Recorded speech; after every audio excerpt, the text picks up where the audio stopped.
So imagine this. Imagine it's 2013 and you started writing a vampire novel 20 years ago. Back before vampires were glittering across movie screens and writing diaries all over television. And back then, the only vampire writers were Bram Stoker, Anne Rice, and Poppy Z. Brite. And you know, Poppy was very new on the scene. Only fellow punkers and goth kids knew who she was. You were excited about this because a vampire story was a very untapped genre, not much competition, not much oversaturation in the fickle eyes of the public. Plus, even though there were few stories out there, you wouldn't follow any conventions of existing vampire movies and novels. There's no werewolves, no vampire hunters, no warring vampire clans, certainly no love triangles, no quest for the eldest vampire, and no forlorn sissy vampires acting all Robert Smith about their cursed afterlife. No, these would be strong, powerful, violent, angry, sensual vampires who savored the thrill of their power. This would be something different, something unlike anything anyone else had ever done, taking the genre in a whole new direction. In fact, you'd even add in some old Celtic, dark, fairy spices for flavor. No one had ever done that before. So, you start writing your epic vampire book, not realizing it's a 900-page epic until you reach page 300 or so. Uh-oh. What to do? Okay, so you decide to change the epic 900-page standalone novel into a duology, right? One 600-page book and one 300-page book. No problem, everything's cool. So you release the first book, The Gothic Rainbow, and everyone loves it. And the book is lauded as awesome, and it's very well received. It's fantastic. However, you kind of sort of accidentally get sidetracked for 16 years before you finish the second book. Heck, that's the same amount of time we waited for The Phantom Menace after Return of the Jedi. Yeah. That's what happened with my series, The Vampire Noctuaries. A duology beginning with The Gothic Rainbow in 1997 and concluding with Anund's Maelstrom Festival in 2013. Don't worry, Jar Jar Binks doesn't make an appearance.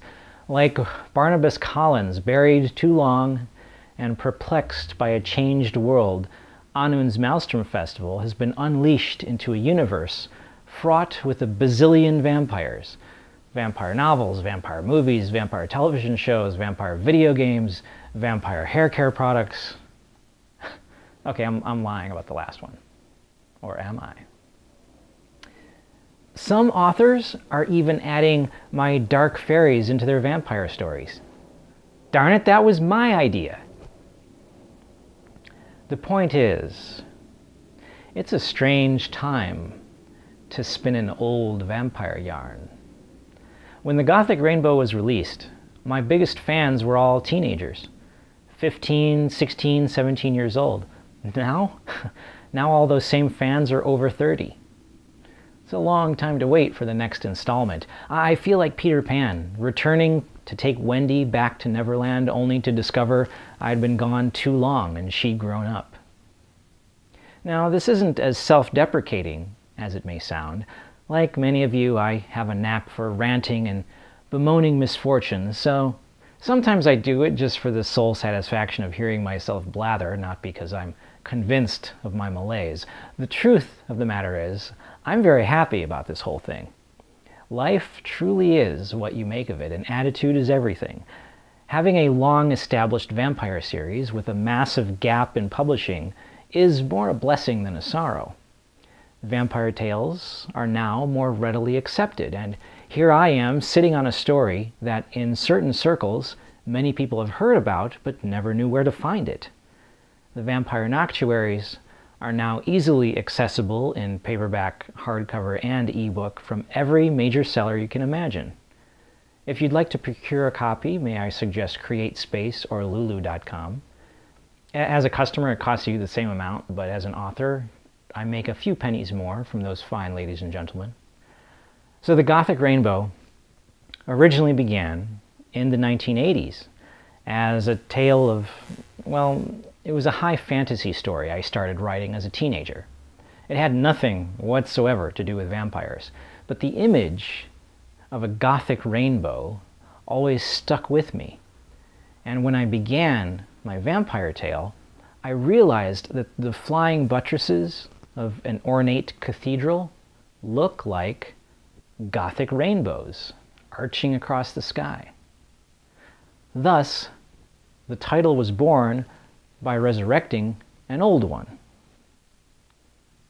Old one meaning former title, not, servant of Cthulhu.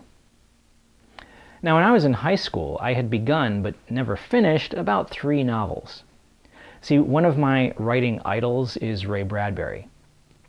And when I discovered he would just sit down and pound out 400-page books with no outline, I wanted to emulate him and do the same. And I'd get stuck at about page 150 or so and have no clue what to do next. So, needless to say, doing that 3 times in a row was not encouraging to my novelist ambitions.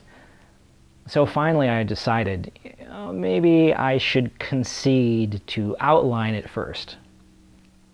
Now, around that time, I also happened to get invited to take an honors English course at my local community college, and the professor let us design our own curriculum. Perfect, I'm going to write a novel. Now, my professor had a PhD in English, and he had never written a book. Needless to say, although he approved me to go ahead and attempt a novel as a project, he was a bit skeptical and tried to warn me it wouldn't be easy to write a whole novel over the summer. However, my rationale was, hey, if I have an outline plus a deadline, I'm sure to finish it. He was right. I was wrong. I'm embarrassed to say I only finished 11 pages. However, he did give me an A on those 11 pages and encouraged me to keep going. That was cool. I sent him a few letters. Email was still 3 or 4 years away, asking that we get together and discuss it. I was very curious to hear what he thought. And I was kind of hurt and disappointed. He totally blew me off and ignored me. He never responded, even after I wrote to him like twice. Then the school secretary found my letter and called to inform me he was dead. Oh, well, that's certainly a valid excuse. Now, I'm not using my professor's death to market a book and tell people that the first person to read my spooky vampire novel keeled over dead, but the first person to read my spooky vampire novel keeled over dead. I figure that's got to be worth some eerie street cred. Sure, the guy had heart problems and his kicking the bucket had nothing to do with reading 11 pages of my book, but why ruin the potential for a nice urban myth?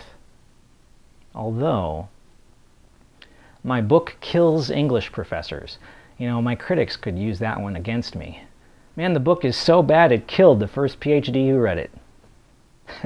Anyhow, a few months after that, I dedicated myself full-time to finishing the book, and in January of 1996, the entire Gothic Rainbow was complete. And 1 year after that, it was published and available for all the world to see. In 2013, Anund's Maelstrom Festival was released, completing the series.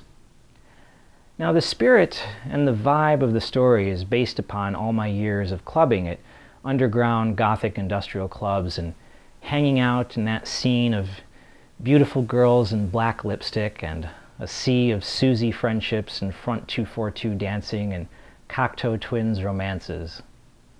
I've always known that the world wouldn't appeal to a huge array of readers because, as all the fellow Skinny Puppy fans can tell you, only 1 in 600 people who watch this will have ever even heard of Skinny Puppy. But for those of you who know and love that world, these books will feel like home. Now that the sequel is out, fans can finally experience the depth of the Vampire Noctuaries as I had always intended. It's not just another vampire story. It's for those who have lived in shadow. It's for those who have barely made it out alive. It's for the dark-hearted and the whisperers to nightmares. You know who you are. Thank you very much for watching.